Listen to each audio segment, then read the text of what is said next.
Nobel study centre में आपका स्वागत है और आज हम टॉप सीटेड एमसीक्यू करने वाले हैं और ये मेरा लगातार सीरीज चल रहा है। आप मेरे चैनल से जुड़ें और चैनल को लाइक सब्सक्राइब करना ना भूलें और आप अपने एग्ज़ाम की तैयारी को सुनिश्चित करें।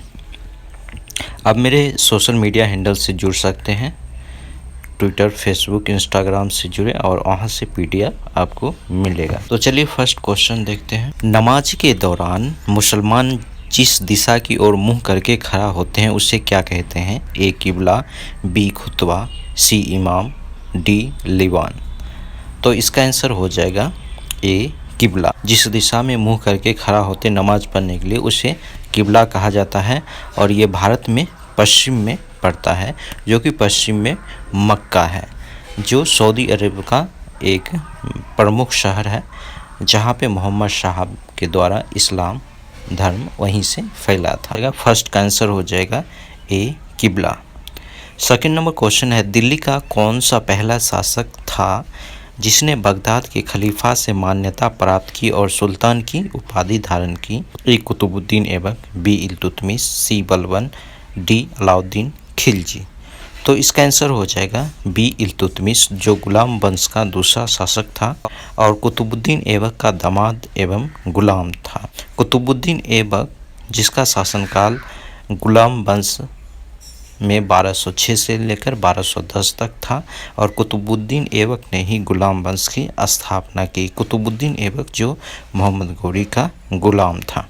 अलाउद्दीन खिलजी जो कि खिलजी डायनेस्टी का सबसे महान शासक था और इसका शासनकाल 1296 से लेकर 1316 ईस्वी तक। इसे सिकंदर शानी भी कहा जाता है और खिलजी वंश का शासन 1290 से 1320 तक दिल्ली सल्तनत पे रहा।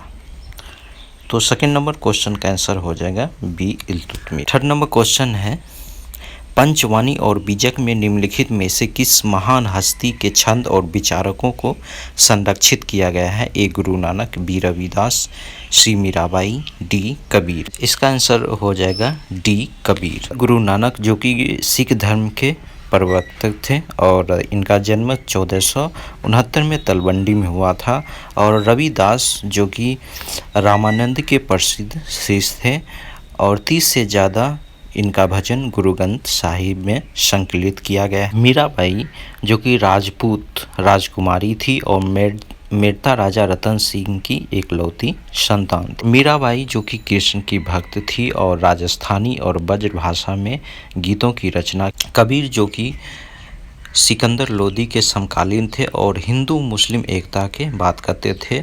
कबीर ने भी जात पात, मूर्ति पूजा तथा अवतार को अस्वीकार किया और गुरु को सर्वोच्च प्राथमिकता दिया। फोर्थ नंबर क्वेश्चन देखेंगे, ईस्ट इंडिया कंपनी की स्थापना के समय भारत का शासक कौन था? ए जहांगीर, बी शेर शाह सूरी, सी अकबर, डी औरंगजेब। तो इसका आंसर हो जाएगा सी अकबर। अकबर का शासनकाल 1605 तक था और ईस्ट इंडिया कंपनी का स्थापना 1600 ईस्वी में लंदन में हुआ था और अकबर के बाद जहांगीर मुगल बादशाह बना था और शेर शाह सूरी जो कि हुमायूं का समकालीन था और हुमायूं को हराकर इसने सूर्यवंश की स्थापना की थी। औरंगजेब जो मुगल सल्तनत का शासक था और इसके समय मुगल सूबों की संख्या सबसे ज़्यादा थी, उसकी संख्या थी 19। फोर्थ नंबर क्वेश्चन का आंसर हो जाएगा सी अकबर। फिफ्थ नंबर क्वेश्चन है, इन बादशाह में से कलंदर के नाम से कौन विख्यात है? ए हुमायूं, बी अकबर, सी बाबर, डी शाहजहां। तो इसका आंसर हो जाएगा सी बाबर।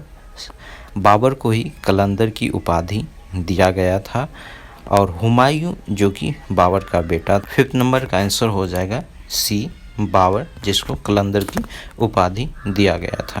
सिक्स नंबर क्वेश्चन है, चित्रकला शैली बनी ठनी संबंधित है? ए संतवंत प्रसाद से, बी नगरी दास से, सी मिग्रावती से, डी वीर प्रसाद से। तो इसका आंसर हो जाएगा बी नगरी प्रसाद से। सेवंथ नंबर क्वेश्चन है, पृथ्वी पर सबसे अधिक जल पाया जाता है? ए नदियों में, बी अंटार्कटिका में, सी महासागर में, डी झीलों में। तो इसका आंसर हो जाएगा सी महासागर में सबसे ज़्यादा जल पाया जाता है, जो कि आप देखेंगे समुद्र में काफ़ी जल वहाँ पे है, और लेकिन वो सारा नमकीन है। और पीने लायक, जो कि मनुष्य के पीने लायक पानी है और जल है, वो बहुत कम मात्रा में उपलब्ध है पृथ्वी पे। 8 नंबर क्वेश्चन है, सौरमंडल में तीसरा ग्रह कहा जाता है? ए शुक्र, बी मंगल, सी पृथ्वी, डी अरुण।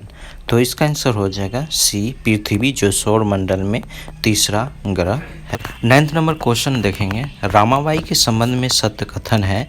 ए प्रसिद्ध समाज सुधारक, बी संस्कृत भाषा का ज्ञान, डी सी पंडित की उपाधि प्राप्त, डी उपरोक्त सभी। तो इसका आंसर हो जाएगा डी उपरोक्त सभी।